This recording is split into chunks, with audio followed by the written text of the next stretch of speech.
नमः श्रीयतिराजाय विवेकानन्दसूरये सच्चित्सुखस्वरूपाय स्वामिने तापहारिणे।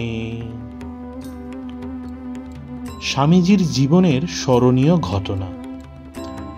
নরেন্দ্রনাথের মা ভুবনেশ্বরী দেবী ছিলেন একজন মহীয়সী নারী। স্বামী বিবেকানন্দ পরবর্তীকালে বহুবার বলেছেন, আমার জ্ঞানের বিকাশের জন্য আমি মার কাছে ঋণী। তার শিক্ষা দেওয়ার পদ্ধতি ছিল অদ্ভুত। একটি ঘটনা থেকে তা বোঝা যাবে। স্কুলে একদিন বিনা দোষে নরেন্দ্রনাথকে শাস্তি পেতে হয়।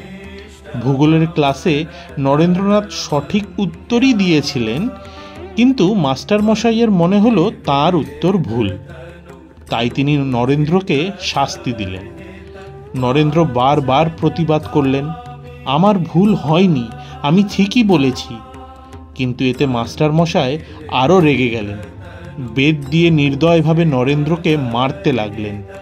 বাড়ি ফিরে গিয়ে নরেন্দ্রনাথ কাঁদতে কাঁদতে সব মাকে বললেন। মা তাকে সান্ত্বনা দিয়ে বললেন, বাছা, তোমার যদি ভুল না হয়ে থাকে তবে এতে কি এসে যায়? ফল যাই হোক না কেন, সর্বদা যা সত্য বলে মনে করবে তাই করে যাবে। মায়ের এই উপদেশের পরিপূর্ণ রূপ নরেন্দ্রনাথ দেখেছিলেন গুরু শ্রী রামকৃষ্ণের মধ্যে।